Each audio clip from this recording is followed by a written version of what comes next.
안녕하세요. 세상을 보는 창, 세상을 여는 창, 세상을 바꾸는 창, 김창인의 창 시작하겠습니다. 지난 프로그램 때는요, 제가 잠시 자리를 비운 사이에 김준영 의원과 김상욱 의원이 각각 김준영의 창, 김상욱의 창 이렇게 진행을 했습니다. 좀 어떠셨는지 모르겠습니다. 아무튼 그 어려운 일 망설임 없이 도와주신 은혜 잊지 않겠습니다. 이 자리를 빌어 감사 인사를 드립니다. 여러분들은 중국 천안문 광장에서 막루에 섰던 그 시진핑, 푸틴, 김정은 세 사람의 지도자가 있는 모습을 보며 어떤 생각이 드셨습니까? 모두 미국만 보고 있는 사이에 국제 정세는 시시각각 변화하고 있다는 느낌이 들지 않으셨습니까? 최근 한미 정상회담을 둘러싼 분위기는 아주 칭찬 일색인데요. 이로 인해 이재명 정부의 지지율도 꽤 올랐다고 하죠. 그런데 말입니다. 그 반대의 평가도 비록 소수지만 존재하고 있습니다. 한국의 대미 종속이 더욱 심해졌고 중국과의 관계는 더욱 서먹해졌으며 남북관계 발전 가능성은 막혀버렸다라는 평가도 있습니다. 향후 이재명 정부의 성공을 위해서도 반드시 귀담아 들어야 할 내용이 듯합니다. 미국, 중국, 러시아 그리고 한반도 이야기를 날카로운 시선으로 풀어보고자 합니다. 오늘 이 자리에 평소 적극적으로 기고와 강연을 통해 한국 사회가 나아가야 할 바를 밝혀오신 분을 모셨습니다. 한신대 특임교수 장창준 박사님이 나오 계십니다. 어서 오십시오. 네, 안녕하세요. 반갑습니다. 예, 휴일날 쉬는데 이렇게 나오게 해서 죄송합니다. 비도 많이 왔습니다. 제가 이 첫 번째 질문으로 그 전승절 열병식 며칠 전에 열렸잖아요. 예. 네, 그天安문 막루에 서 있는 그 시진핑, 푸틴, 김정은 예. 이 세 사람의 지도자가 서 있는 심정이 저는 서 있는 모습을 보면서 그 2015년도에 우리 박근혜 대통령이 그 자리에 서 있었잖아요. 똑같이 그분들하고 같이. 우리는 이번에는 이제 우원식 국회의장을 보냈는데 말이죠. 어떻게 보셨습니까 이번 그 장면을? 뭐 아까 말씀하신 것처럼 이제 박근혜 정부 때와 비교해 보면은 좀 씁쓸한 측면도 있고요. 당연히 이번에 우원식 의장이 가셨는데 좀 뒤처져 있어가지고 좀 그런 측면도 좀 있었고요. 근데 이제 어쨌거나 이번 열병식은 이제 중국이 어떠한 구상 속에서 열병식을 열었고 왜 북한의 김정은 위원장이랑 이제 푸틴의 푸틴 이런 이제 북중러의 정상들을 초대했는가 이런 부분들에 좀 포인트를 맞춰서 좀 바라봐야 되지 않을까라는 생각을 했었습니다. 그러니까 트럼프 2기 출범 후에 이 중국의 대외 정책이 좀 어떻습니까? 그러니까 이제 전통적으로 중국이라고 하는 큰 나라이기 때문에 대외 정책을 막 쉽게 바꾸거나 그러진 않죠. 근데 이제 조금씩 좀 미국과의 좀 경쟁 구도, 경우에 따라서 대결 구도 맞서는 이런 양상을 그동안 보여왔었죠. 그리고 이제 그 연장선상에서 뭐 북한과의 관계, 러시아의 관계도 끊임없이 발전시켜 왔었지만은 또 한편으로 보면은 그러니까 북한과 중국이 그렇게 긴밀하게 협력하는 것과는 다르게 중국은 약간은 좀 거리를 둔 듯한 이런 느낌도 있었어요. 좀 그랬죠. 저는 그래서 이번 열병식에 북과 러시아의 두 정상을 초대했고 양 사이드에 두 사람을 앉혔다라는 것은 어쩌면은 좀 지금까지의 중국의 그런 입장에서 조금은 좀 북한과 러시아와의 협력을 좀 더 강화하고자 하는 이런 직접 메시지가 아닐까 뭐 이렇게 좀 바라봤습니다. 그럼 이번 회담, 이번 그 열병식에 참석한 그것을 계기로 북중 간의 관계는 그동안에 좀 서먹했던 게 좀 많이 풀렸다고 봐야 될까요? 저는 그러니까 이제 서먹했을까? 좀 이건 좀 약간 뉘앙스 차이는 있는데 그러니까 이제 어떤 사람들은 북중 관계가 안 좋았다라고 평가하는 분도 있고 실제로 그런 평가가 좀 많았었죠. 현실적으로 그런 모습이 많이 드러나지 않았었습니까? 근데 저는 제가 보기에는요. 그러니까 서먹해졌다라는 표현보다는 2019년, 2018년, 19년에 걸쳐서 뭐 4차례, 5차례 북중 정상회담을 하면서 좀 발전궤도에 올랐었죠. 올라섰다가 여기서 더 진전하지는 못하는 진전하지 못한 상황 속에서 좀 무언가 이상하다 하는 현상들은 보이긴 했었지만 저는 이게 악화되었다라기보다는 아직은 좀 정체돼 있었다 이렇게 정체돼 있었다가 이번 일을 계기로 좀 더 발전해가는 이런 신호이지 않을까 이렇게 생각을 합니다. 그러니까 북중 간에는 관계가 서먹한 적은 없었다. 도리어 좀 어떨 때는 계속 긴밀했다가 잠깐 좀 멈췄다가 또 가고하는 것이지. 서먹한 적 있었죠. 당연히. 예전에 북한이 있었죠. 예. 핵시험을 하거나 예. 미사일 쏠 때만 서먹서먹했었고 예. 그런데 2018년 19년도에 5차례 정상회담을 통해 가지고 예. 최소한 저는 북한의 핵과 미사일 문제 때문에 더 이상 서먹해질 일은 없다라는 것이 18년 19년도에 이제 확인이 된 것이고 다만 그 이후에 더 발전할까 말까 이제 여기서 좀 정체돼 있었다. 물론 이거는 이제 뭐 코로나와 같은 이런 것도 있긴 했었습니다만은 좀 국제 질서가 복잡하게 되면서 그러니까 미국 입장에서는 북로도 신경 써야 되지만은 미국과의 관계 또한 신경 안 쓸 수가 없는 그렇죠. 이런 상황이다 보니까 북한과 좀 더 나가지 못했는데 이번에 트럼프 이게 들어오고 이런 과정 속에서 좀 더 북한과 긴밀하게 협력해야 되겠다라고 하는 좀 이러한 의사 표현이지 않을까라고 보는 거죠. 그러면은 말입니다. 지금 사실 핵 문제, 미사일 문제 때문에 여러 가지로 좀 북에 대한 제재를 가고 있는데 러시아는 보니까 그 제재를 완전히 이제 발로 차버린 것 같은데 예. 중국도 그러면 이제 더 이상 제재에 동참하지 않고 예를 들어서 뭐 중국 쪽으로 노동자들을 보내서 달러를 벌어오게 한다든지 하는 것들을 다 이제 열어줄까요? 열어주는 정도까지는 갈지는 모르겠습니다만은 예. 아마도 예.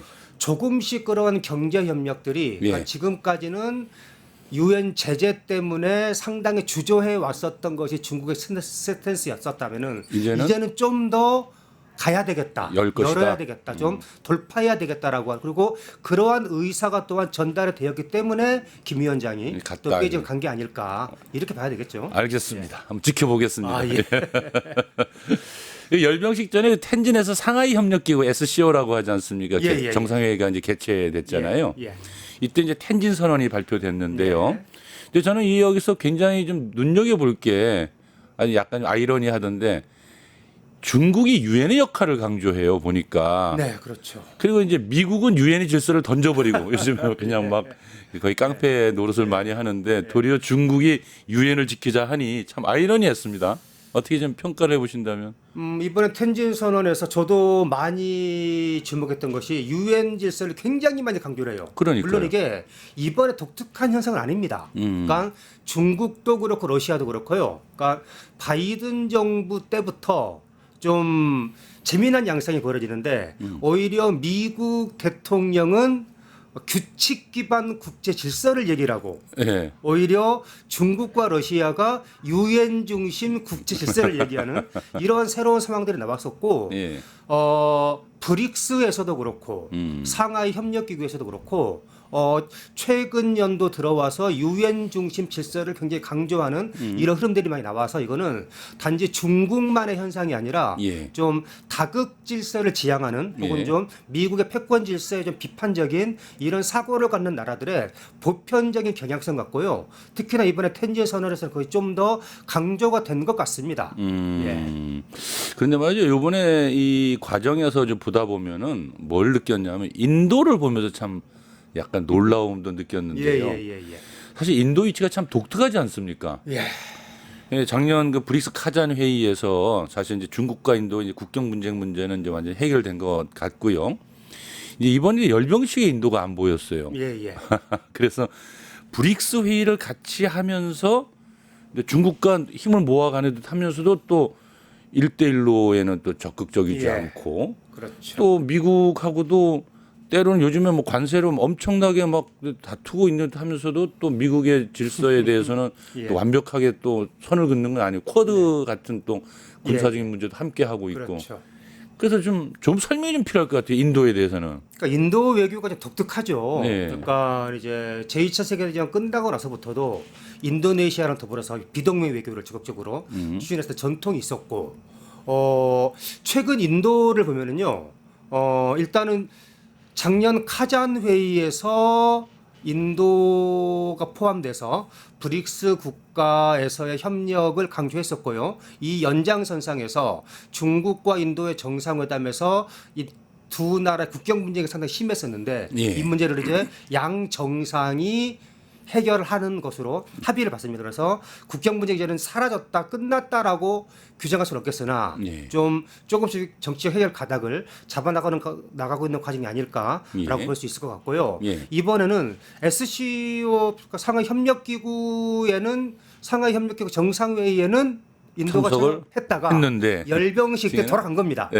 그러니까 이제 이거는 좀 잘 봐야 되는 것이, 예. 그러니까 열병식은 중국의 군사 정책을 이제 지지하는 이런 즉시 메시지가 되는 것이기 때문에 예. 아마도 인도 입장에서는 예. 경제 협력은 아직까지는 중국과 브릭스를 통해 가지고 같이 하고. 하지만은 정치 군사적으로 저기까지 내가 올라가기에는 미국도 신경을 써야 되는 이런 측면. 그래서 이거는 이야. 좀 뭐 양다리 외교일 수도 있겠지만은 예. 양다리라기보다는 균형과 실리 외교를 적절하게 잘하고 있는 것이 아닐까. 그래서 말씀하신 것처럼 인도는 미국과도 쿼드라고 하는 군사 안보 협력체도 유지를 하면서 쿼드는 미국과 인도와 일본과 호주. 호주. 그죠? 그렇죠. 그러니까 호주와 일본은 뭐 아주 전통적으로 미국과 아주 가까운 동맹들인데 거기에 인도가 같이 하고 있다는 거 아니에요? 그렇죠. 예. 그렇죠. 그러니까 이제 인도 태평양 전략의 한 축으로서 한 축으로 담당을 차지하고. 하고 있는 거죠. 예. 그런데 이런 인도가 또 경제 사회 측면에서는 러시아랑 중국이랑 굉장히 긴밀한 협력을 브릭스도 하고. 있는 예. 이런 과정이기 때문에 아마 인도 입장에서는 그러니까 그 브릭스와 상하이 협력기구까지는 내가 너희 중국과 함께 하지만은 아직 너희들의 그 정치 군사적인 측면까지는 내가 아직까지는 못 가겠어. 못 가겠어. 그런 이런 의미군요. 것 같고요. 그래서 또한 1대1로 좀 전에 말씀하셨는데, 그러니까 1대1로 이번에 텐진 선언을 보면은 재미난 게 있는데, 그러니까 그 상하이 협력기구가 10개국이지 않습니까? 예. 그래서 인도를 제외하고, 그러니까 중국을 제외하고, 그러니까 8개 나라를 명시하면서 이 8개 나라는 중국의 1대1로 정책에 지지를 표명했다. 지지를 표현했다. 나와서 인도 빠지는 거예요. 그러니까 아직 인도는 중국의 1대1로 정책에는 아직까지는 전폭적인 지지를 가지 않는, 아마 이거는 이제 인도의 경제 발전 전략과 예. 그 중국 1대1로 가지고 충돌하는 이런 좀 측면 증명이 또한 있는 거네요. 좀 작용한 것이 아닐까 싶지만은 기본적인 방향은 인도 역시나 다극 체제로 가야 된다라고 하는, 그래서 중국과 러시아와 긴밀하게 협력해야 한다라고 하는 방향성만큼은 분명하게 있는 것 같습니다. 굉장히 부러워요. 뭐냐면 예, 예. 우리도 왜 한때 이제 안미 경중 하다가 요새는 안미 경미 뭐 이런 식으로 몰려가고 있잖아요. 안미 경제하면 이제 큰일 나는 이제 네, 이런 분위기가 맞죠. 그 되고 말을 하면 안 되는 예, 예. 말씀인데 예. 사실 중국과는 경제를 마음껏 풀고 뭐 안보는 뭐 이게 한미 동맹을 하고 있다 이런 것들을 이제 자랑스러워하다가 지금은 완전히 뭐 미국과는 뭐 포괄적 동맹 그래서 아무것 이 저 중국과는 손을 다 끊어라 뭐 이런 분위기인데 그러니까 이제 인도는 예. 안미 경쟁보다는요 예. 안보에서도 미국 중국, 아. 경제에서도 미국 중국, 중국. 야. 뭐 이렇게 좀 가는 게 아닐까. 그래서 안미 경제 약간 다르긴 하지만은 여하튼 좀 예. 굉장히 실리적이고 균형을 추구하는 예. 이런 적극적인 대외 정책을 지금 추진을 하고 있고 성과를 많이 내고 있는 것 같습니다. 그렇습니다. 예. 참. 그래서 저는 그 모디 총리가 한 말이 제일 기억이 나요. 도대체 당신들은 미국 편이야, 중국 편이야 물으니까 인도는 인도 편이야 뭐 이런 말을 했다고. 사실은 우리나라 저는 이재명 정부 이제 출범을 새로 했는데 예. 이재명 외교에서도 인도 외교를 좀 많이 좀 배워야 연구를 되죠. 네, 하고 하고, 예. 검토를 하고 배워야 한다면 기분 나쁠지 모르겠지만은 예. 상당히 적극적으로 좀 살릴 수 있는 그런 포인트를 살리는 이런 외교 정책이 필요하지 않을까 싶습니다. 예. 알겠습니다. 이제 그런 면에서 보면 이제 우리가 이번에 이재명 대통령이 이제 미국에 가서 했던 한미 정상회담 이야기를 좀 나눠야 될 것 같아요. 예. 그렇죠. 이 이야기를 끄집어낼 수밖에 없는 것이 예. 우리나라 모든 언론들이 상당히 칭찬 일색이거든요. 예. 우리 교수님은 이제 그렇게 안 보는 친구니까. 부담스럽습니다. 그래서 평가하기가. 근데 사실 회담 전에 예. 트럼프 대통령이 뭐 숙청설 뭐 이런 걸 막 끄집어내면서 너희 나라는 지금 막 숙청한다며 뭐 이런 예. 거를 그 SNS에 올려가지고 분위기를 잡았죠. 예, 그래서 완전히 이제 와, 큰일 났다. 예. 이제 회담 다 박살나는 거 아니냐. 뭐 이런 분위기를 잡아놓고 이제 나중에 끝나고 나서는 아, 그걸 잘 막아내서 선방했다. 예. 그리고 뭐 우위를 돈독하게 했다. 뭐 이러는데 어떻게 보셨습니까 이거는? 일단은 뭐 그런 트럼프의 그런 외교 전략인 거죠. 네. 이제 그런 데는 저는 이재명 대통령이 좀 능수능란하게 네. 잘 대처했다라고 생각을 해요. 그래서 좀 표면적으로 드러나는 것을 보면은 굉장히 잘했네. 좀 대통령이 된 지 얼마 안 됐지만은 굉장히 좀 훌륭하게 했네라고 평가는 가능할 것 같은데 점수를 좀 줄 수 있군요. 내용적으로 예. 들어가면은 좀 이걸 이렇게 잘했다고만 볼 수 있나 걱정되는 대목들이 사실은 많이 있습니다. 예. 많이 있다면 어떤 측면들이 있습니까? 일단은 이제 가장 먼저 언급할 수 있는 것이 이제 동맹 현대화라는 표현들이 좀 많이 나오지 않습니까? 동맹 현대화. 예, 이번 그러니까 대화 속에서 동맹 현대화가 많이 나왔나요? 그 이제 백악관 홈페이지에 이제 양정상에 이제 그 한 1시간짜리 영상 올라가 있는데 거기에는 언급이 안 돼요. 예, 언급이 예, 없더라고요. 안 되는데 예, 그리고 이번에 독특하게 정상 합의문도 나오지 않았습니다. 그렇죠. 저는 합의문이 나오지 않은 것은 굉장히 잘했다고 생각을 해요. 예. 합의문이 바뀌는 순간 이거는 이제 추진을 해야 되는 것이기 때문에. 근데 안타깝게 그 다음에 있었던 CSIS 연구소가 있죠. 예. 여기 가서 연설을 하시는데 예. 이 합의된 내용들을 거기 언급을 하세요. 저는 이거 보면서 아니 저거를 굳이 저렇게 언급을 밝힐 필요가 있나? 있을까? 그냥 합의를 했더라도 이건 명문화하지 않고 그러니까 정상선언에 박지 않은 것처럼 예. 연설에서도 그냥 논의했다. 앞으로 좀 더 긴밀하게 논의해 가기로 했다라고 정도로 해도 큰 문제는 없을 것 같은데 동맹현대화에 대해 뜻을 같이 하기로 했다라고 해버림으로써 네. 동맹현대화는 좀 복잡하고 어려운 얘기긴 합니다만은 네. 좀 짧게만 간단하게만 설명을 드리면은 그러니까 이제 그 주한미군의 역할을 대중국 견제 역할로 네. 확대하는 것이고요. 네. 그것을 위해서 주한미군 기지를 이제 거기 맞추어서 좀 재편하는 이런 내용들이 기본 내용인데 네. 여기 합의를 해버렸다라는 얘기는 말로는 주한미군의 전략 지휘에서 우리 동의하기 어려운데 하지만은 정책적으로는 그런 방향으로 이제 갈려야 되는 상황들이 네. 만들어져 버린 것이기 때문에 동맹 현대화의 뜻을 같이 했다라는 외교적 표현은 예. 사실상 합의를 했다라는 것이고 그래서 그런 부분들이 첫 번째로 이제 걸렸었고요. 그러니까 CSIS 연설과 질의응답 과정에서 이제 그 동맹 현대화가 합의했구나라는 걸 봤다라는 것이죠. 확인된 거죠. 예. 예. 그러면은 거기에서 가장 심각하게 봐야 되는 대목이 있다면 그 CSIS에 보면 대중국 인식이 좀 드러난단 말이죠. 그렇죠. 맞습니다. 그 점을 좀 한번 좀 그러니까 짚어볼까요? 대중국 인식만이 아니라 예. 국제 질서에 대한 인식에서 너무 규정력 있는 발언을 해버린 것 같아요. 예. 그러니까 이제 이재명 대통령의 연설과 질의응답을 종합을 하면은 예. 첫 번째로는 현재 국제 질서는 자유민주 진영과 예. 중국 중심 진영으로 나뉘어져 있다. 이런 발언을 규정을 해버려요. 예. 사실 이건 우리한테 불리한 규정이잖아요. 예, 바람직하지 않은 규정이죠. 이거를 규정을 합니다. 일단은. 예. 그리고 그 다음에 지금 현재 미국이 대중국 경제 정책을 추진하고 있다라고 물론 이거 팩트니까 네. 말하고 우리 대한민국은 그 정책에서 그 정책을 따라갈 수밖에 없는 현실이다라고 이야기해버리는 거예요. 물론 이것이 객관적으로 주어진 현실이다라는 현실 평가를 했다라고 말씀을 하실지는 모르겠으나 그 현실을 인정해버리는 순간 우리의 대외 정책은 당연히 미국의 대중국 경제 정책에 따를 수밖에 없는 거 아닌가라고 하는 이러한 것들이 자연스럽게 예. 합의가 됨으로써 신냉전 구도를 인정해버렸다는 인정해버리고 거죠. 고착해버리고 이 중에서 한쪽에 설 수밖에 없다. 저는 이거는 굉장히 좀 나간 표현이 아닐까. 물론 현실은 그러한 방향으로 가고 있는 건 분명한 사실입니다. 예. 근데 이거를 대통령이 자신의 발언으로 그것도 정상 외교의 현장에서 뮤에서 예. 이거를 규정해 버리는 건 또 다른 예. 문제가 되기 때문에 좀 우리 외교의 좀 자율적 폭을 좀 예. 좁혀버리는 효과가 나올 것 같아가지고 예. 아쉬운 거죠. 그럼 향후에 우리가 중국과의 외교를 펼쳐 나가는 데서 큰 장애물을 조성시키는 발언들이었다 이렇게 봐야 되겠네요. 저는 그렇게 봅니다. 예. 예. 그러니까 비슷한 시기에 중국에 특사를 보냈단 말입니다. 예, 보냈었죠. 근데 특사를 시진핑이 만나질 않았어요. 물론 이제 불편한 그것 때문인지는 모르겠으나 예, 예. 하지만 이와 같은 아직까지 풀리지 않는 한중 관계가 있는 것인데 예. 이번 정상회담을 통해서 이 문제를 풀 수 있는 기회보다는 예. 좀 풀기 어려운 환경을 좀 만들어 버린 것 같아가지고 좀 걱정되기도 하고 왜 저기서 저런 말을 했을까 안타까운 거죠.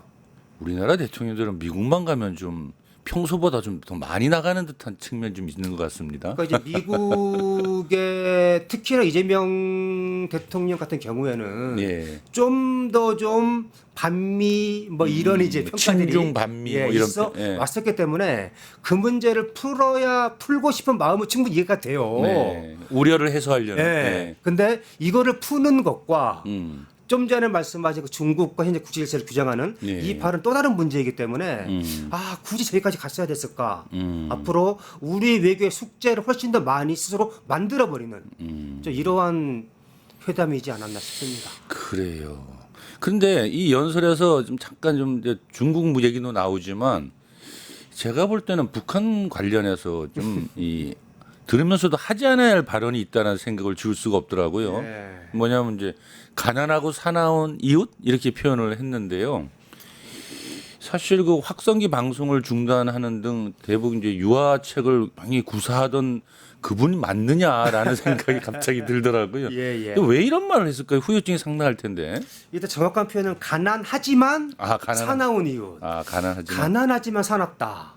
뭐 가난하다라는 평가 뭐 틀렸다라고 말할 수 없고, 사납다라고는 평가 틀렸다고 말할 수 없겠으나 예. 외교라고 하는 것이 혹은 예. 남북관계라고 하는 것이 아다르고 어다르죠. 어다른데 또 레토릭인데. 굉장히 예. 신중하게 발언을 해야 되는데 그렇죠. 첫 번째는 좀 예. 신중하지 못한 게 아니었을까인 것이고 물론 앞서 말씀드린 것처럼 그 친중 친북 뭐 이런 이제 좀 프레임에서 좀 벗어나고자 하는 그러한 마음에서 그런 표현을 하려고 했었겠다 싶긴 하지만은 그렇겠죠. 아무래도. 너무 나가버린 표현인 거죠. 그리고 또 하나가 예. 이제 그러한 말씀을 하시면서 북한 핵과 미사일 위협을 얘기를 하면서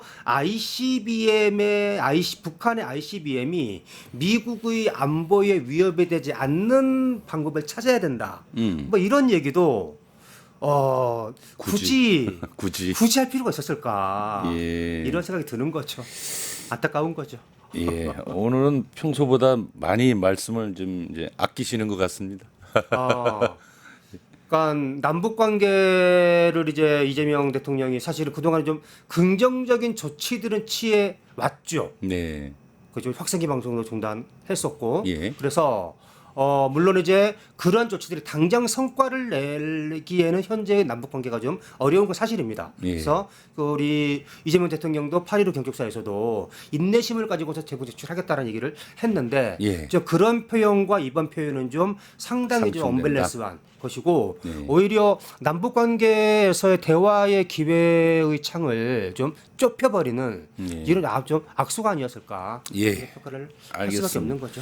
그런데 그때 또 비슷한 그 과정에서 그런 얘기도 나눴어요. 이제 북미 정상회담에 대한 발언이 좀 나왔는데 가장 주목할 만한 발언은 이제 트럼프 대통령을 가리켜서 이제 피스메이커. 그 이제 스스로는 페이스메이커. 라고 규정한 건데요. 이제 트럼프 대통령이 상당히 흐뭇한 표정을 그 말에서 예, 짓더라고요. 그래서 예. 그러니까 이제 뭡니까 이렇게 치켜 세우니까 트럼프가 올해 안에 김정은 위원장을 만나보겠다 예, 뭐 이런 예. 발언을 했는데 예. 혹자는 이를 가리켜서 이제 한반도 평화 프로세스를 복원시켰다 뭐 이렇게 얘기들을 해요. 근데 예. 어떻게 보십니까?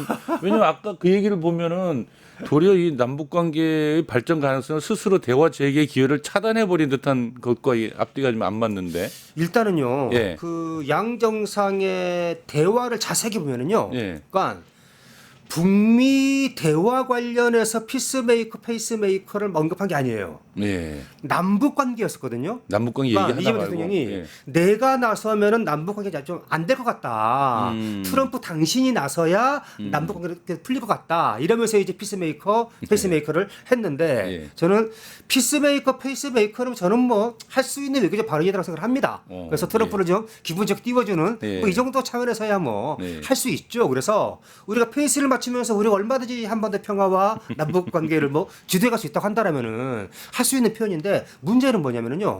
남북 관계를 얘기할 때 그 표현 써버린 거예요. 그러니까 북미 대화할 때 네가 피스메이커 해라. 내가 피스메이커 할게. 이거야 뭐 얼마든지 가능한 이야기죠. 근데 남북 관계에서 트럼프가 피스메이커라고 내가 피스메이커를 하겠다는 말의 의미는 남북 관계를 북미 관계 하위 체계에 놔버린 거잖아요. 이거는. 그렇죠. 예. 그러니까 굉장히 안 좋은 메시지인 거죠. 즉 북미 대화가 풀리지 않고 북미 관계가 풀리지 않으면은 우리 어려울 것 같아. 남북 관계 어려울 것 같아. 이것을 스스로 규정을 해버린 것이기 때문에 아까 말씀하신 대북 발언과도 관계가 되는 것이고 그 취임 이후에 남북 관계에 대한 일정 정도의 긍정적 작용 역할을 했었던 정책에도 좀 부합하지 않는 저는 그러니까 한반도의 주도권을 트럼프에게 그냥 맡겨버리는 이런 발언이지 않았나 싶은 거죠. 그렇네요. 그러니까 이게 우리가 하나하나 짚어보면 짚어볼수록 이 많이 좀 아쉬움과 안타까움을 갖는 회담이다라는 느낌을 주는데 그 중에서도 이제 이 비핵화 관련한 이야기가 예. 또 핵심이 좀 될 것 예. 같아요. 아까 잠깐 말씀하시긴 했는데, 근데 사실 북은 이미 핵을 개발을 완료했잖아요. 했죠. 예. 그 스스로 전략 국가임을 이제 밝히고 있지 않습니까? 예. 그런데 원래 이 핵이라고 하는 것이 개발 단계에서는 협의 과정이 이 협의의 그 과정이 될 수 있는데 보통 핵 보유국이 되는 순간부터는 비핵화 협상을 잘 안 하지 않습니까? 좀 어려워지는데 없죠. 그런 경우가 없죠. 없죠. 예. 그럼요. 예. 지금 뭐 프랑스나 영국이나 인도나 파키스탄이나 예, 그렇죠. 비핵화 협상 안 하지 않습니까? 안 하죠. 그런데 이제 이재명 우리 정부는 아직 북의 그런 핵 보유를 인정을 하지 않고 있는 것 같다라는 생각이 이번에 많이 들었고요. 예.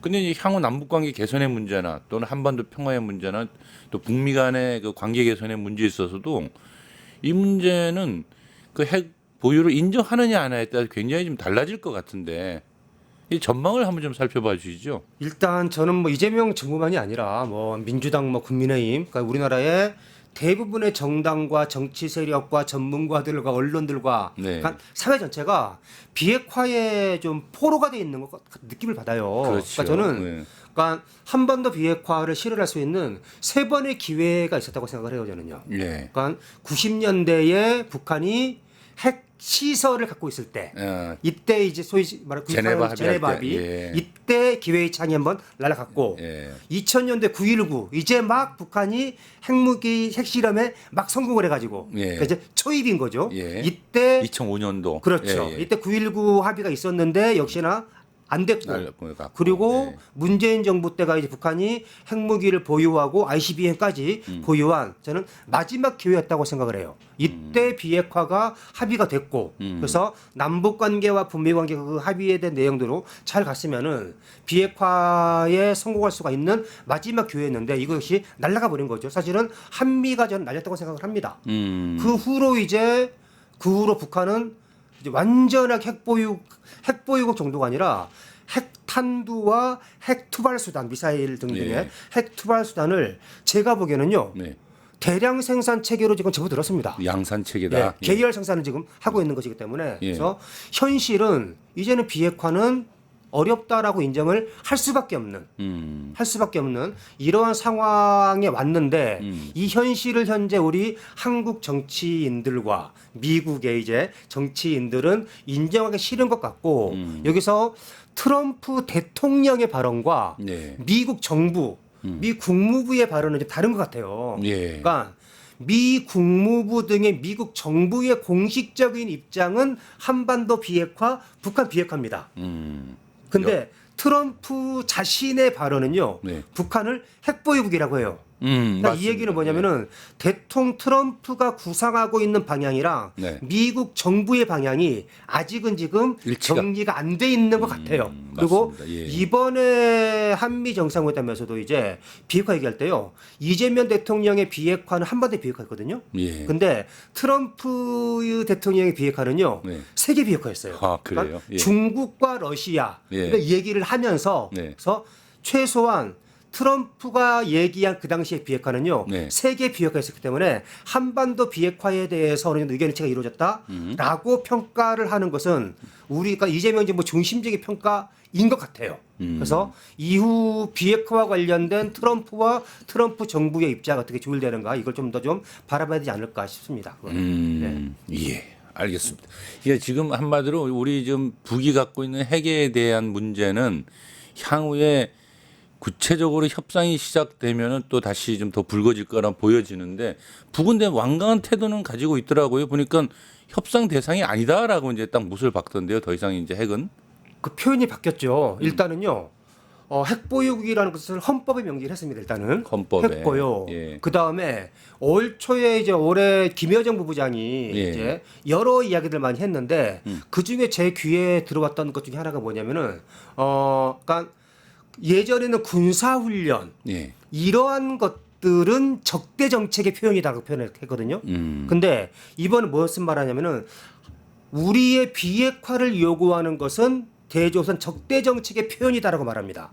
따라서 이제는 비핵화를 요구하는 것 자체를 이제 북한에서는 적대 정책의 한 일환으로 보는 것이기 때문에 이거는 아예 협상 의제로 차단시켜 버리겠다라고 하는 그래서 비핵화를 말하는 순간 이거는 너희들은 나한테 적대 행위를 하고 있는 거야라고 하는 것이기 때문에 아마 비핵화와 관련해서는요 어떠한 논의의 창 자체도 열지를 않을 겁니다. 않을 거다. 예.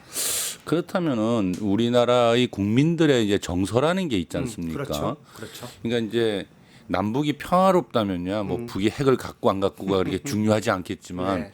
관계 뭐 적대국이다 교정국이다 더기나 또 뭐 예. 한국 전쟁이 아직도 휴전 상태인데 예. 북이 핵을 가졌다고 하는 것은 우리도 뭐 핵을 가져야 되는 거 아니냐라는 논리도 나오게 하고 상당히 좀 이 불안해하는 것이 있고 그렇죠. 그래서 아마 이재명 정부는 그 문제를 피해갈 수가 없는 차원에서 비핵화 이야기를 계속 하는가라는 느낌을 주는데요. 예. 어떻습니까? 근데 언젠가 이거는요 짚고 넘어가지 않으면 안 되는 상황인 겁니다. 한 그러니까 번은 짚어야 현실이 된다. 바뀌어 버렸는데요. 현실이. 예, 바뀐 현실이다. 그러니까 비핵화가 북한이 반드시 비핵화를 해야 돼라고 하면은 차라리 솔직하게 나는 북한이 핵을 내려놓기 전까지는 대화하지 않겠어. 아예 그냥 이렇게 가는 것이 솔직한 거죠. 그러니까 국민의힘이 주로 이제 그렇게 예. 얘기하잖아요. 근데 오히려 저는 지금은 좀 그러한 상황에 와 있는 것이 아닐까 싶어요. 저는 그래서 이재명 정부가 진짜로 북한과의 대화를 네. 그래서 북한과의 대화를 통해서 관계 새로운 개선, 남북 예. 관계 한반도의 평화를 만들겠다고 한다라면은 물론 뭐 대놓고 그렇게 규정할 수는 없겠죠. 예. 하지만 조금씩 좀 정책적 방향에서 그런 내용들을 좀 녹여내는 현실 인식을 하는 이러한 방향이 필요하지 않을까 싶고요. 한 가지만 더 말씀을 드리고 싶은 거는요. 그러니까 북한이 핵을 갖는 것이 상당히 많은 사람들이 위협을 느끼고 있는 거잖아요. 예. 저는 근데 이런 말씀을 드리고 싶어요. 예전에 우리는 지금 네. 중국과도 관계가 좋지 않을 때 네. 북한과 소련 못지않게 중국 핵이 우리들한테 위협이었습니다. 옛날 그랬었죠. 그런데 92년도에 한중 수교 예. 이후에 오히려 북한이 중국의 핵무기는 그 후로도 많아졌거든요. 근데 중국이 보유한 핵을 우리들은 위협이라고 생각하지 않아요. 우호적 관계가 예, 맺어지니까. 사드 때 한중 관계가 악화됐음에도 불구하고 최소한 한국 사회에서 북한, 중국이 우리를 때릴 수 있어 위험해. 중국의 핵은 안 돼. 이런 말 한 적은 없었다는 얘기는 뭐냐면은 네. 그 남북 관계를 어떻게 설정하는가에 따라서 예. 북한의 핵이 우리들한테 위협이지 않느냐. 좀 이런 얘기들도 좀 가능하지 않을까. 예. 이런 생각도 해봅니다. 여기 보니까 이제 강무산 씨가 예. 북한이 제재로 힘들어서 핵을 몇 번이나 포기하려고 했는데 미국이 약속을 파기해서 본격적으로 개발을 시작했다. 뭐 이런 얘기를 해놨네요. 예. 예. 아무튼 무섭다 이런 표현도 썼고요. 알겠습니다. 그 얘기는 뭐 그 정도로 접고 또 다른 좀 질문을 예. 던지겠습니다. 그 이재명 대통령이 한미 정상회담 하기 전에 일본을 먼저 가서 이시바 총리와 정상회담을 했지 않습니까? 예. 그리고 또 미국에서 CSIS 연설 과정에서도 잠시 언급했는데요. 그 내용이 사실 많은 분들의 또 우려도 자아낸 것도 사실이에요. 뭐냐면 한미 동맹과 새로운 역사를 쓰면서 또 하나의 파트너는 일본이다. 예. 즉 한미일의 삼국의 협력 필요성이 어떤 필요성을 표현했냐면 북핵에 공동 대응해야 예. 되고 또 인도 태평양의 그 평화와 번영. 그러니까 예. 미국이 말하는 인도 태평양 전략에 아주 부합되는 한미일 군사 동맹으로 성장하려고 했던 그 의지를 즉 윤석열 정부 때 했던 거 그대로 지금 받고 있다 이런 느낌을 줬고요. 예. 그리고 또 한일 과거사 문제는 이제 다 해결된 것처럼 또 발언을 했어요. 이건 좀 어떻게 봐야 됩니까? 그러니까 연설과 지령답이 있었고요. 예. 그 전에 트럼프와의 대담이 있었고 네. 대담 때 어떤 얘기가 있었냐면은 예. 트럼프가 훅 꺼내요 이 이야기를 위안부 얘기를 꺼냅니다. 위안부 얘기를 꺼내면서 예. 이 일본은 이거를 잘 풀고 가려고 하는데 예. 이상하게 한국 정부는 이걸 꼭 짚고 넘어가려고 하더라. 이 발언을 하는 겁니다. 예. 저는 굉장히 고도의 사전 준비된 발언이었던 것 같아요. 예. 근데 이때 이재명 대통령이 뭐라고 말하냐면요. 안 그래도 그래서 내가 여기 오기 전에 일본에 와서 문제를 풀었다.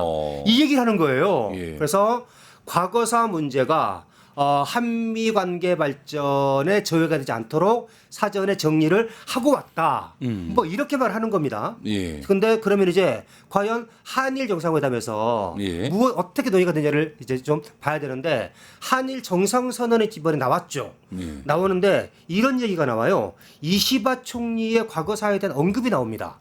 거기에 어떻게 나오느냐면은 그러니까 95년도에 김대중 오부지 선언. 네. 이 선언을 포함해서 역대 일본 내각의 모든 입장을 계승한다는 거 나와요. 맞습니다. 이 예. 이야기는 뭐냐면은요. 예. 오부치 내각과 같이 과거사에 대해서 유감과 사과를 표명하는 입장만이 아니라 예. 아베와 같이 아베까지. 이 모든 입장을 계승한다는 얘기는 이거는 뭐지? 사실 이거는요. 예. 결국은 이 이야기는 뭐냐면은 더 이상 과거사 문제를 예. 한일 관계에서 예. 이재명 정부도 언급하지 않겠다. 예. 물론 그 이전에 일본의 한 언론 매체랑 인터뷰를 한 게 있습니다. 이 인터뷰 때 이재명 대통령이 뭐라고 하냐면은 과거사 문제는 피해자의 감정이 풀릴 때까지 해야 된다. 사과를 해야 된다. 이 말을 해요. 예. 근데 그 말과 정상선언이 좀 매치가 안 되는 것 같은데 제가 곰곰이 생각을 해보니까 그 얘기는 이런 얘기 같아요. 그러니까 우리의 기본 입장은 일본 정부가 과거사에 대해서 사과를 하는 게 우리 기본 입장이야. 예. 하지만 이 입장을 가지고서 일본과의 외교를 하진 않을 거야. 너희들 내 입장은 이거지만은 너희들이 사과를 하건 안 하건 한일 관계는 발전시킬게.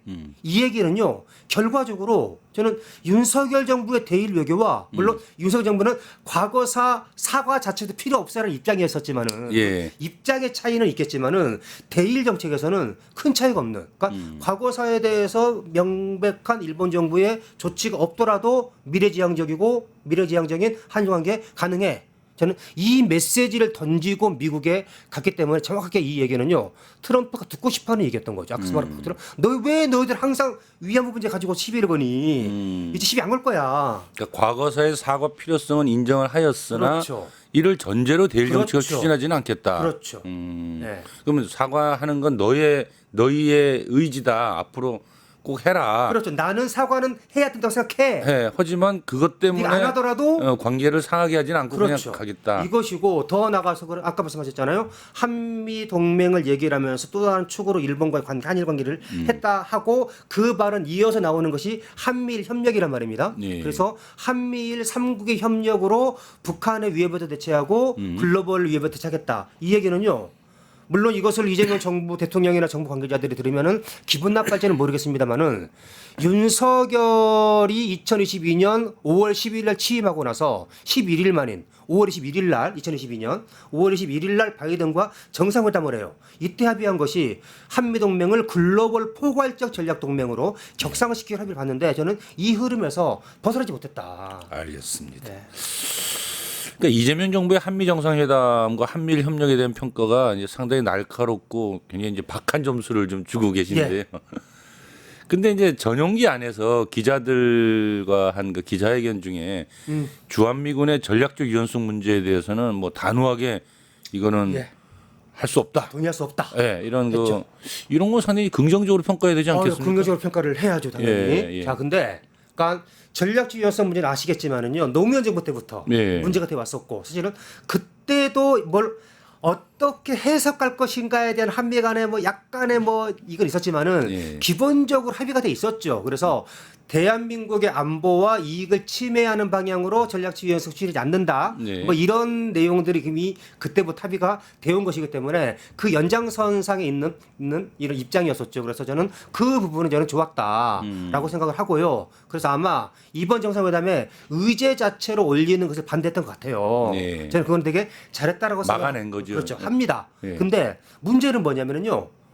이미 안타까운데 이미 윤석열 정부 때부터 주한미군의 전략적 유연성은 추진되고 있었던 겁니다. 진행되고 따라서 있었다. 좀 물론 이것을 이재명 대통령이 이 정도까지 구체적으로 보고를 받았는지까지는 예. 모르겠으나 최소한 이번 정상회담을 좀 더 꼼꼼하게 준비를 했다라고 한다면 오히려요 예. 전략적 유연성은 더 이상 안 돼. 그러니까 동의할 수 없어가 아니라 이미 추진이 되고 있는 사안이기 때문에 예. 더 이상 안 돼. 이거는 노무현 정부 때부터 한미 사이 합의가 이루어진 얘기야. 예. 나는 좀 더 적극적인 입장을 피력을 했어야 되는 것이 아니었을까 싶고요. 예. 기왕에 이제 말 나온 김에, 그러니까 이거는 좀 전문적인 용어여서 좀 예. 꺼내기가 조심스럽긴 한데 예. 윤석열 정부 때 예. 미국의 핵 전력과 예. 한국의 재래식 전력을 통합하는 예. 영어로 이제 좀 CNI라고 하는데 예. 이거를 합의를 봤습니다. CNI. 예. 예. 그러니까 이 얘기는 뭐냐면요. 미국의 핵 정책을 네. 미국의 핵무기 정책을 한국의 재래식 전력으로 예. 좀 쉽게 말하면 미국의 핵 작전을 예. 한국의 재래식 전력이 결합하는 건. 보완까지 보조한다, 예. 지원한다 예. 라는 개념이거든요. 예. 따라서 이거는 예를 들어서 미국 핵 작전은 미 본토에서 그 작전이 추진될 수도 있는 것이고 네. 주일미군 기지에서 추진될 수도 있는 것이고 예. 주한미군 기지에서 그 작전이 추진될 수도 있는 거잖아요. 예. 따라서 미국의 핵 작전을 한국이 지원한다라는 말의 의미는 핵 작전에 동의를 했다라는 것이고 네. 이것이 좀 더 적극적으로 해석을 하면 주한미군의 전략적 유연성 문제와 밀접히 결합돼 있다라고 저는 봅니다. 저는. 그러니까 주한미군에 배치된 소위 말해서 뭐 F-16이라든가 예. 혹은 뭐 일본에서 이제 전개가 돼서 들어오는 이러한 미국의 전략 자산들이 북한만이 아니라 중국이 되었건 어디가 되었건 미국의 핵 작전을 펼칠 때 한국이 지원한다. 예. 라는 것을 이미 합의를 본 것이기 때문에 예. 어쩌면 이거는 주한미군의 전략적 유연성은 이미 조금씩 추진이 되고 있는 사안이지 않을까. 물론 이것은 이제 추진이 되면 될수록 위험해질 것이고요. 예. 그래서 좀 그런 좀 구체적인 문제들까지 좀 거론이 되면서 이야기가 돼야 될 것 같아요. 그렇다면은 그 전략적 유연성이 아까 앞에서 우리 잠깐 언급하셨던 그 동맹의 현대와 와도 아주 긴밀히 결합. 요소인 거죠. 그게. 그런 거지요. 예. 그리고 예. 8월 13일 날 국정 계획 5개년 계획을 예. 발표를 했는데 예. 이때 국방부에서의 계획에 보면은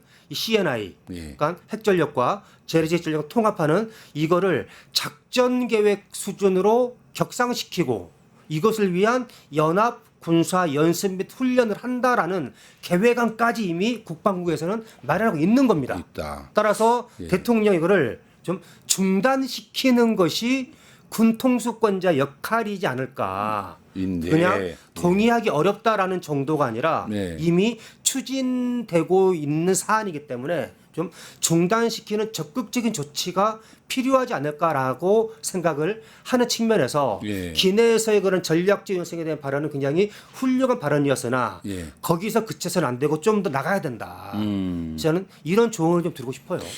그러니까 트럼프도 미국의 군부와의 입장이 자주 차이가 나고 네, 뭐, 그렇죠. 예, 듯이 예. 지금 이재명 정부가 특히나 이재명 대통령이 전략 유연성도 안 되고 특히나 그 중국과의 이런 전쟁을 근거로 그것을 전제로 하는 다양한 주한미군의 움직임에 대해서 동의할 수 없다라고 예. 생각을 할지라도 이미 윤석열 정부 때부터 이미 발동이 걸려서 쭉쭉쭉 진행되고 있는 것은 예. 전략적 유연성 문제도 상당히 진행되어 있고 또 이 전쟁의 위기를 가져올 수 있는 다양한 훈련도 지금 진행되고 있다.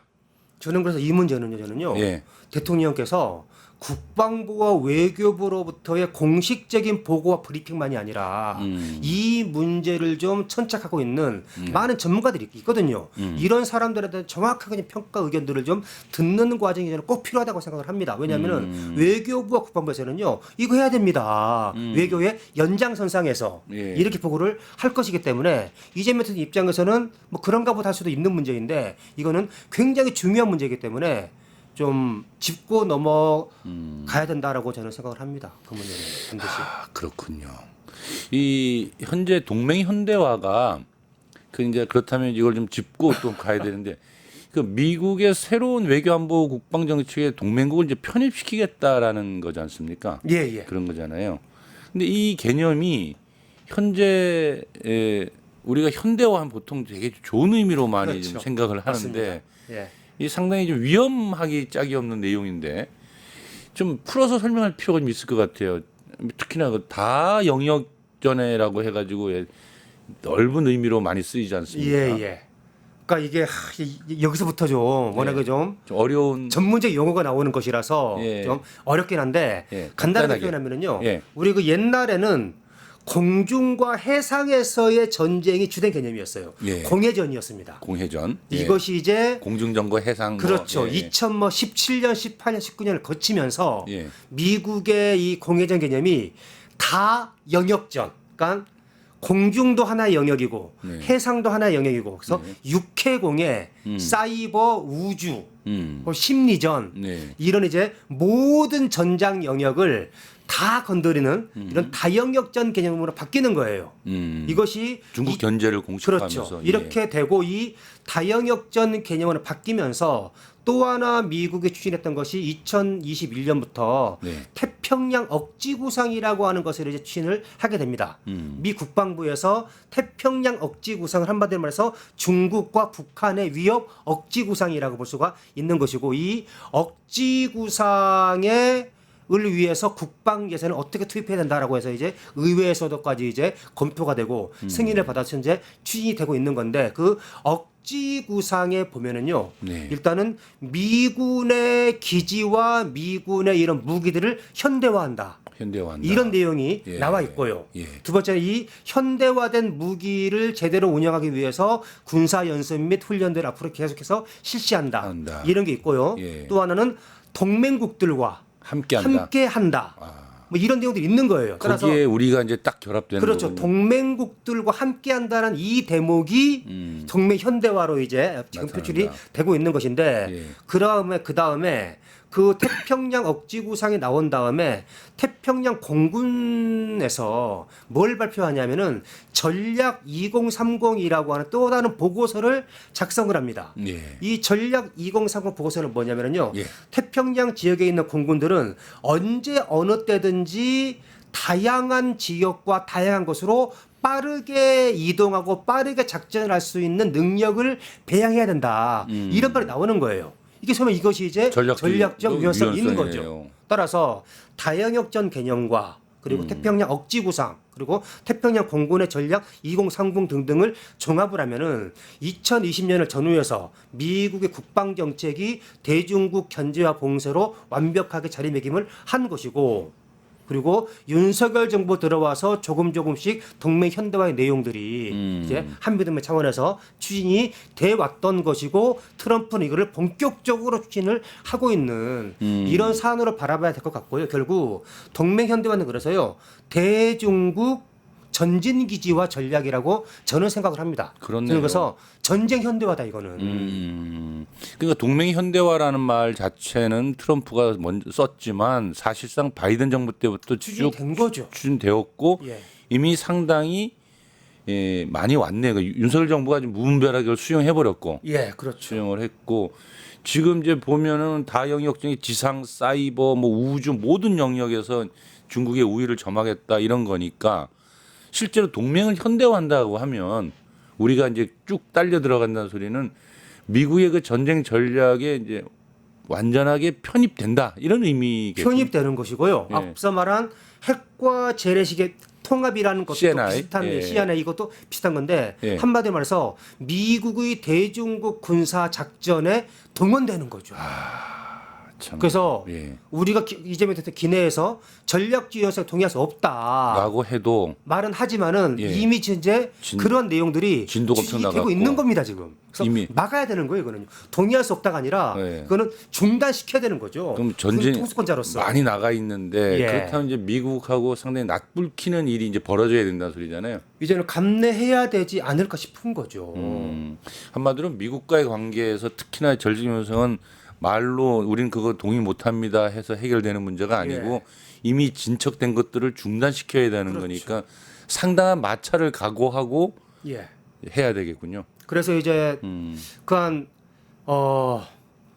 그 아니면 중국과 진짜 한판 붙을 각오를 하고 같이 쭉 가거나 미국과 그런 거예요? 다영역전을 좀만 더 설명을 드리면은요. 예. 그러니까 그 중국의 뭐 제1열도선 뭐 예, 도련선 이런 게 도련선. 있잖아요. 예, 그러니까 예. 공해전은요.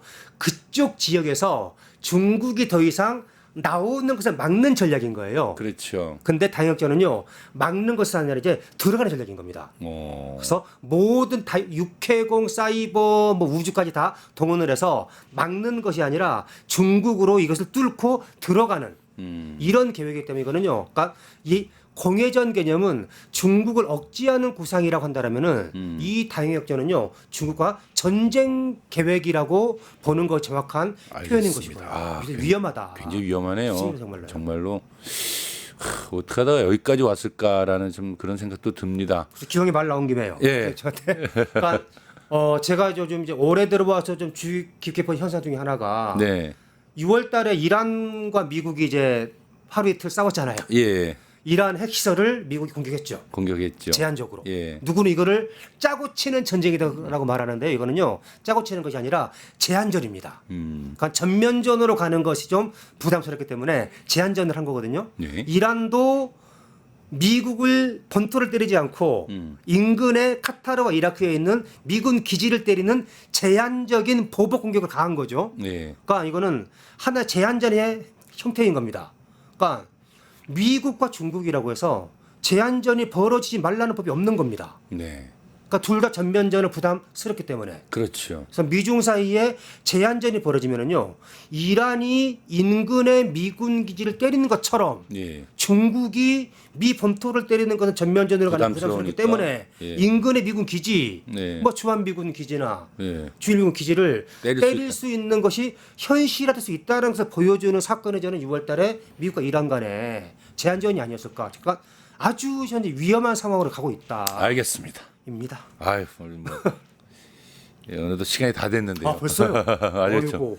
선생님 말씀 듣고 있다 보니까 우리 정부가 정말 너무나도 어렵고 위험한 터널로 들어가고 있다는 생각이 듭니다. 아무튼 이야기를 정리하면서 향후 이재명 정부가 어떻게 해야지 이 어렵고 힘든 과정을 좀 극복할까? 물론 아주 단호한 입장을 정리하고 뭐 가야 되겠지만 아무튼 눈앞에 있는 또 여러 가지 또 예, 예. 문제점도 있을 텐데요.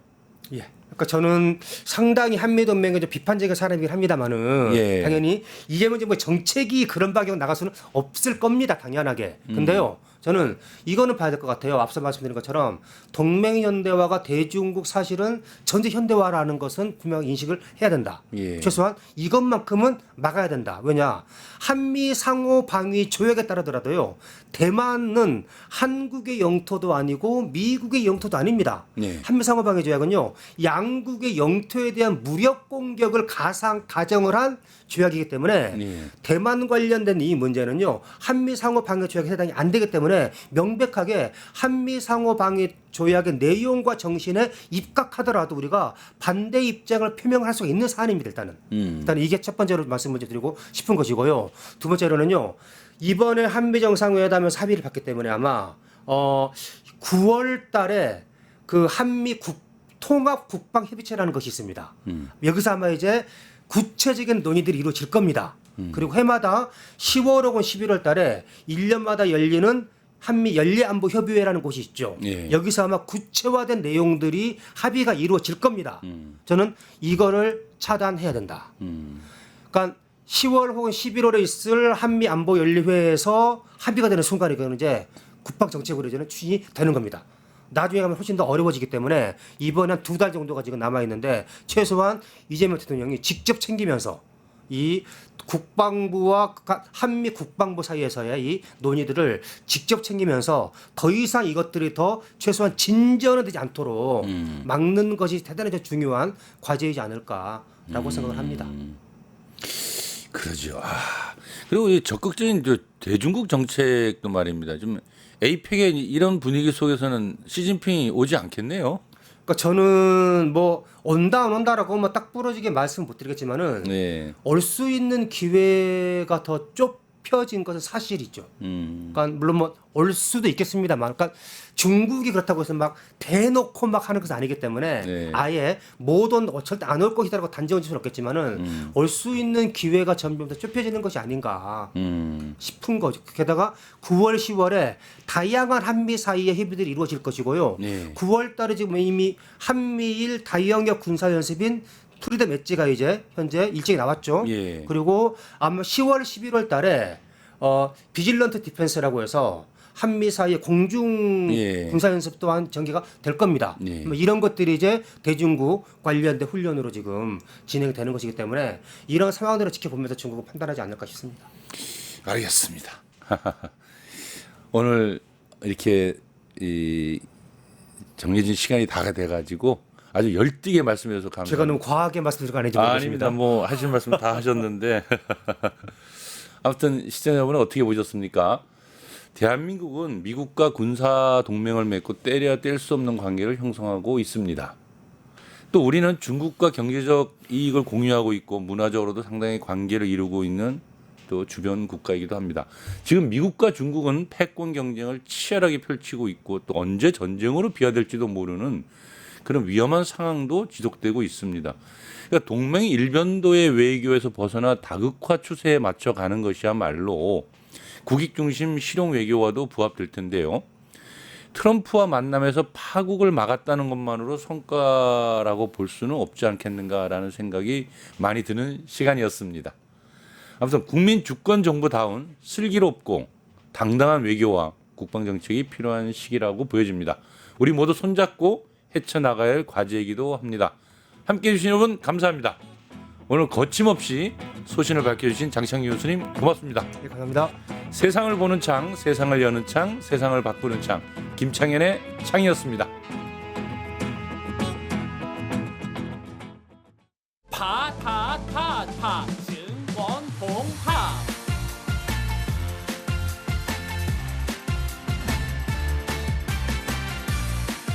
이제 저녁 8시 30분 퇴근 후 퀴즈 한판 혼자 하지 마세요. 같이 해요. 매일 저녁 8시 30분 많은 참여 바랍니다.